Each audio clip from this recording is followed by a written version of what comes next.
Hey everybody, it's Darren Star here, and today I'm going to be deciphering the birth chart of a very beautiful, talented person. Her name is Aaliyah Dana Houghton, and today is her birthday. And not only is it her birthday, but I am a huge super fan of hers. And as you can see, I have her shirt on today with her name and her beautiful picture. And anybody who knows me knows that I am a huge Aaliyah fan. Nobody can say anything negative in front of me about Aaliyah. I am a huge fan of hers. And I wanted to do her chart today, not only is because of it's her birthday, but there is a lot of talk about her these days, about her past in her early life, her relationship with another musical artist, and I was paying attention to the transits in her chart, and even though she's long gone, and I find it interesting that some of the things that's going on in the universe and in the sky is still having an effect on her, well, the subject of her life here on earth. And so I'm going to pull up her chart right now and see what's going on so you guys can see what I'm talking about. Okay, so on June 5th, there was an eclipse in the sign of Capricorn. The South Node was in Capricorn at 26 degrees, and the South Node does represent our karmic past, and she has Mars at 26 degrees. And Mars does represent our sexual energy, and it's in the 12th house, and 12th house is a house of bed pleasures. So there is a lot of talk about her relationship with R. Kelly in the past. There's a lot of talk about him. If you don't know what's going on, I suggest you Google him and see, what the gossip is or whatever you want to say. But anyways, not only is there a lot of talk about her past as far as her sexual relationship goes, but also her marriage. She got married at a very young age, and I don't know the circumstances, but I do know in an interview that she did say it was a tumultuous time for her. So it's really not my place to be judgmental, or it's not really anybody's place to be judgmental of her past or her marriage or why she was in a relationship with R. Kelly at such a young age. They're 12 years apart, and she was 15 at the time, and he was 27. But you can see with this Mars position, Mars is in conjunction with the Sun, and the Sun is ruled by the zodiac sign Leo. If you look over here, Leo is sitting in the 7th house, and 7th house is relationship and marriage. So you could see that she would be involved in any relationship with a man who may be confident or maybe a little arrogant, and R. Kelly is arrogant. In even her last relationship before she passed away, she was in a relationship with Damon Dash, and his moon sign is Leo. So I could see him being kind of arrogant or someone who has a lot of confidence within himself. And also, she would be sexually attracted to any man who not only is confident but maybe mature in age, because Leo is ruled by the Sun, and the Sun is in Capricorn. So any spouse that she would get involved with would be probably most likely older in age, and then the Sun is making a conjunction to Mars, which represents our sexual needs. So people who have Mars in Capricorn, they can be sexually attracted to older, mature people, including men. They could be attracted to women who are older in age. So I could see that any man that she would be involved with would be mature, older, and very masculine, because Mars is a very masculine planet.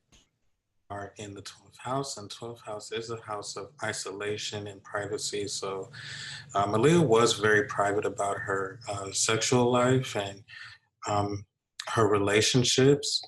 And then you could see that there are some challenging aspects with Mars and Pluto over here. This is Pluto right here in the 9th house. And Pluto, when somebody has Pluto with a challenging aspect from Mars, it can bring sexual magnetism to a person. And Aaliyah is very, she's a very sensual person. And I'm sure she attracted men who were kind of on the more perverted side, or men who would try to sexually dominate her.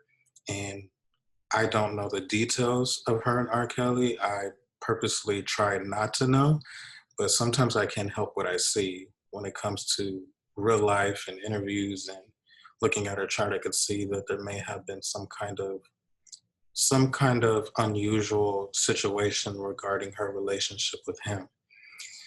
So I don't want to spend too much time talking about that. I really wanted to focus on Aaliyah's talent, what makes her a good singer, what makes her a good dancer and actress, and all of those things. So if you look at her Mars, Mars does rule muscles and physical movement and our willpower pretty much. And then the sun also represents confidence and willpower as well. So sun and Mars actually do well together. And Mars is considered weak in the sign of Capricorn. However, Mars is exalted, meaning that this planet is very strong. So when a planet is in a weak position, if it's getting some kind of help from another planet that is strong, then it can make the weak planet just as strong. And her Mars is ruled by the sign Aries, which is down here in the third house. And third house represents hobbies, skills, and the body part of the hand. So when the ruling planet of the third house goes into the 12th, like Aaliyah, Aries is ruled by Mars. The 12th house does represent imagination, but also rules the body part of the feet. So I do think this is what gives her the ability to do dancing and physical movement.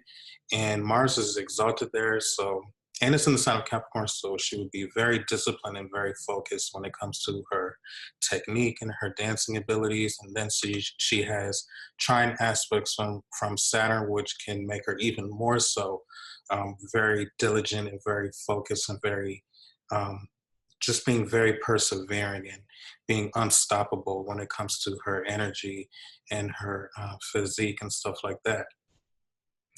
And Mars is also ruled by Scorpio, which does sit in her 10th house. And the 10th house is career and reputation, vocation. So obviously, dancing would be applied to her career life. Now, what makes Aaliyah such a beautiful singer?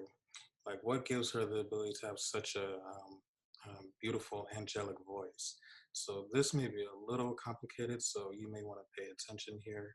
So the second house rules the body part of the throat, right? And Pisces is ruled by Jupiter traditionally, and in modern astrology, it is ruled by Neptune. So some people may disagree on which planet Pisces rules. Some people believe that it's both. But let's say that it's both for the sake of this chart, because I do see patterns in her singing ability. So Pisces does sit in her second house, which rules the body part of the throat. And Jupiter, one of the main ruling planets, is making a trine aspect. So you see Jupiter is in Leo, right? So it makes a trine aspect to Venus. And Venus is a planet of beauty and creativity. And so this is what gives her a beautiful voice. And then Venus is in conjunction with Neptune, and Neptune is a planet of mysticism, and it can even rule spirituality and angels. So I do think that's what gives her such a beautiful angelic voice. And Venus is making a conjunction to the midheaven, which is this circle right here, and they're at the exact same degree. They're both 8 degrees right here. So Venus is right on top of the midheaven, which could pertain to a person's career and reputation as well. It is the highest position in the sky when a person is born. And the reason why I prefer to use whole sign, because you can get real specific with career. The midheaven doesn't necessarily always have to fall exactly into the 10th house. With whole sign, you can get more specific with career. You can look at the 10th house and the midheaven. And like, for example, the midheaven can fall in the 9th house, so you can be an educator or a teacher. Or if it falls in the 8th house, you could be into research or psychology or a healing profession or astrology or something like that. And in her case, it's in the 11th house of groups and friends and people that you associate yourself with. And Neptune and Venus do, in a way, represent music. So obviously, she's affiliated with people who are in the music industry. And Venus is also beauty and fashion. And obviously, she's known to be a very beautiful person, and also singing ability and being a part of uh, group-oriented companies. And in her case, that would be the music industry, like Blackground Records, um, and Jive Records and stuff like that, and being associated with other artists like Timbaland and Missy Elliott and so many others. And it's in the sign of Sagittarius, which is a sign of mentors. I don't want to say older people because I'm sorry, Sagittarius doesn't necessarily rule older people or age. It's just anybody that is like a teacher to you or a mentor. And she came into the industry very, very young. So I'm sure there was a lot of people who treated her like a child basically and wanted to mentor her and guide her. And Gladys Knight was also somewhat of a mentor to her, who helped her get her into the industry, and her uncle, and obviously music. And so also Venus is the planet of beauty and love and relationships, and it is in the sign of Sagittarius with a trine aspect to Jupiter, and Jupiter is ruled by Sagittarius. So this does have a double influence of her being very expressive and optimistic about love and relationships. And I can see that in her. Sagittarius is a very happy-go-lucky, jolly, adventurous sign. And in her interviews, even though she's a serious, down-to-earth Capricorn person, there were other sides to her where she was kind of bubbly and friendly and nice and very warm, and and it's on her midheaven, which can pertain to her reputation and how society sees her. And you always hear nice things about Aaliyah, how she was very expressive and very sweet and loving and kind and just very angel-like. And I definitely can see that with this Neptune conjunction. So just being very expansive and goal-oriented, and even being kind of idealistic, or having some kind of idealism when it comes to love and relationships. And I'm currently in the middle of studying the lunar mansion, so I usually don't get into that too much. But one thing that did stand out, you can't see it on this chart here, but her Venus is under a set of fixed stars. The lunar mansion is called Anuradha, which does represent love and pleasure, and Venus represents the same thing. So with Venus being in that particular degree on the midheaven, definitely having a reputation of being very, very loving and very, very sweet. Now, what I think makes her a good actress is the fact that she has Mercury in the 12th house. Some people can be creative, imaginative writers, and it is in an earth sign, which is Capricorn, making a trine aspect to Saturn. Saturn is ruled by Capricorn, so I'm sure she was very disciplined when it came to memorizing her words in the acting world, and also having really good memory. I'm sure she had very disciplined, focused thoughts with this Mercury and the aspects that it has. And what can make a person have good memory is the Mercury trining the moon, because the moon does represent the mind. So the moon does represent our emotions, and her moon is in Virgo, so I'm sure she was very observant and very analytical and just very practical thinker. But also, these planets are in mystical, mysterious, imaginative houses. So with that kind of blend, I do think that she had a practical approach when it came to her creativity, and also having good memory, which I think is good for acting. And the 12th house is very similar to the planet Neptune. It's imagination, and things that are um, that represent illusions, like film and photos and stuff like that. So that's part of the reason why I think she was good in her acting skills came to life. And also, when the Mercury makes an aspect to the moon, the person's words, the way they sound or the way they speak very softly, no matter what sign it's in, unless there's some kind of harsh aspect. But she has harmonious aspects for the most part. And Moon charting Mercury, they speak very softly, and Aaliyah had a very soft way of speaking. They're really not vulgar with their words, and I never known her to be vulgar or rough or rude or anything like that. Everybody always saw her as somebody who was very sweet person. And even in her interview, she had a very soft spoken way of speaking. And also somebody who was very humble. There's lots of indications of her being a humble person. Her Mercury, which represents the intellect and the mind, and Capricorn is a very conservative, humble sign. And then also her Moon, which also represents her feelings, her emotions, and her mind. And Virgo is a very analytical, critical sign. So Moon Virgo people, they can be very conservative, and it's a very humble sign. And even her ascendant, which represents part of the personality and the physical appearance. And Aquarius is a humble sign.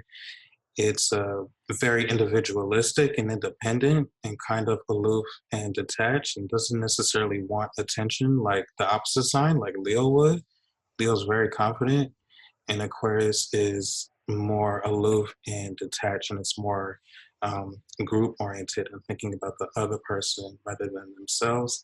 But Aquarius is interesting. They're very smart and intelligent, curious, eclectic, and even and because Aquarius is also rebellious, she had a very unique sense of style. And when she first came out in the music world, she wasn't the typical girly girl. She wore baggy clothes and had shades on and had a bandana on. She had a very cool, innovative styles. And Aquarius is very futuristic, so it's all about being unorthodox and doing something that nobody else is doing. And let's see, Aquarius is also ruled by Saturn traditionally. And if you believe in the modern ruling planet, which would be Uranus, so Aquarius is in modern astrology they say Uranus is the ruling planet. In traditional astrology, they say Saturn. So we can consider both. And in her case, I can kind of see where both would make sense because Uranus is in the sign of Scorpio, and Scorpio is one of the most sexual sign there is. Very sexual, very sensual. But then you have the other ruling planet, which is Saturn, and it's in Virgo, which is it's a very prude, conservative sign, and you can see a mixture of both in Aaliyah. She's very beautiful. She's conservative. She's sexy, but Um, she's not vulgar. She's not rambunctious about it. Like she doesn't put too much out there. You can see and feel her sexuality, but she was also not the type of person that would show too much skin of her body. So there was a mixture of sexuality and conservatism at the same time. She was very ladylike. That's how I see Aaliyah, somebody who's very ladylike, very classy woman. Um, I never heard anything negative about her. And, I just think that she was a beautiful person, very humble person. And another thing when it comes to a person's style is you can look at Venus too, because Venus does represent beauty, fashion, art.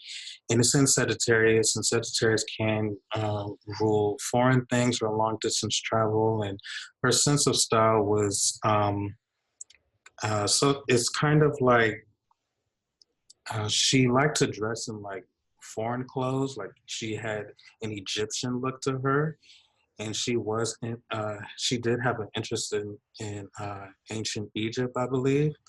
And if you look at her Rahu position, Rahu is a very insatiable, obsessive planet. And the eighth house does represent mystical things or things associated with secrets, the dark side of life, taboo subjects, metaphysics. And she didn't live long enough for us to really notice that, but you can catch it in some of her songs, like especially her last album.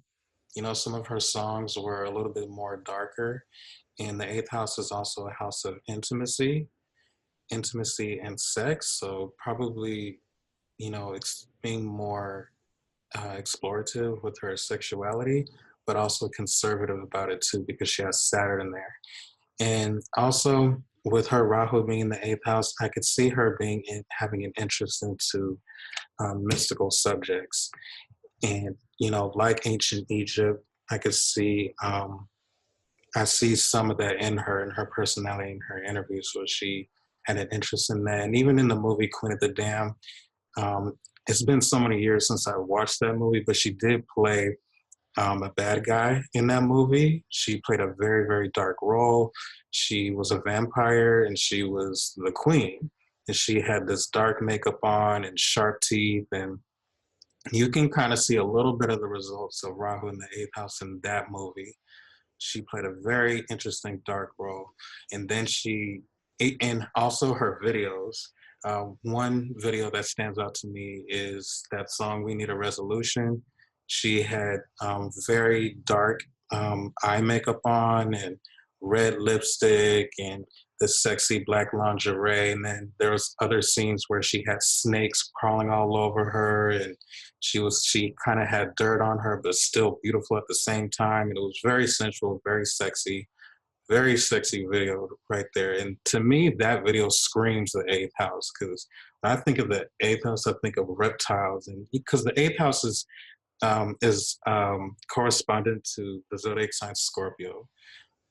Anything associated with reptiles, snakes, and stuff like that. So if you haven't seen that video, I would check that out. That video screams eighth house. So the Rahu in the eighth house makes a whole lot of sense. Now, also the eighth house is the house of death and rebirth.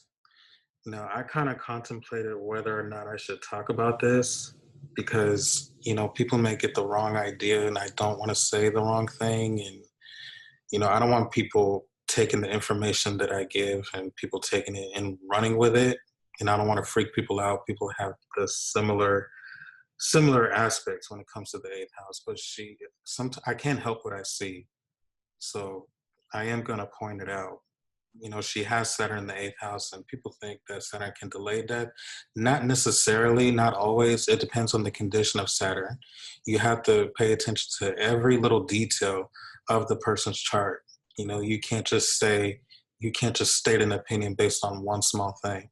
This chart, she has what you call a Parivartan yoga, which means mutual exchange of lordships. So, lordships, what that means is that each zodiac sign rules a planet. So, her eighth house has the sign Virgo in it, right? And Virgo is ruled by the planet Mercury, which is over here, the 12th house, foreign lands. And then the zodiac sign in the 12th house is Capricorn, and Capricorn is ruled by the planet Saturn. Saturn is in the eighth house. So 12th house, foreign lands, eighth house, the house of death. So this is what they call a mutual exchange. And whenever you see a Parivartan yoga like that, exchange of lordship. So whenever you see that, just think of mutual exchange of ruling planets of the house. And it makes those particular two houses give very powerful sudden results, and it could be something good or something bad. So the eighth house, it is a malefic house, and so is the 12th house. So there was sudden events that were very extreme when it came to her travels to foreign lands.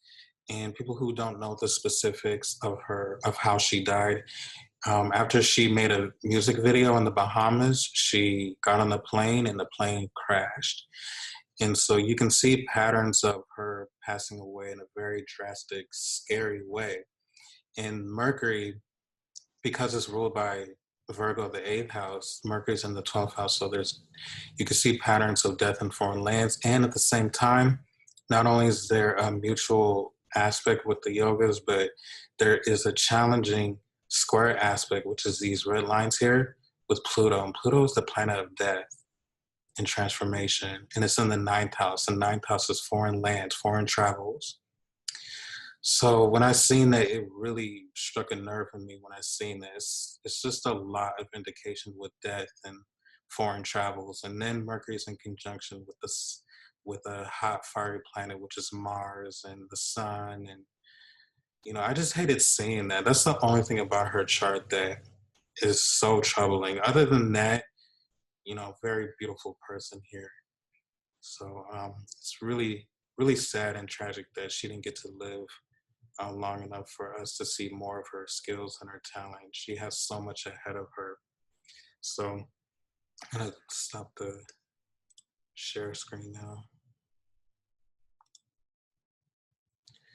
So anyways, this is the end of my video. I love Aaliyah so much, and I really hesitated doing this video because I wasn't sure on how people were going to take it, because it is a sensitive subject, and there are a lot of people who love Aaliyah so much, and I just really wanted to do this right, and I really just want to honor her and respect the life that she lived, and such a beautiful person. And I think it's important to not really focus on so much of the rumors, because at the end of the day, we don't know her and we don't know what she went through. None of us were there. So I think it's best to just remember her as somebody who was an entertainer, a very talented entertainer, and a beautiful, good person. So with that being said, happy birthday, Aaliyah. May your soul continue to rest in peace. Bye.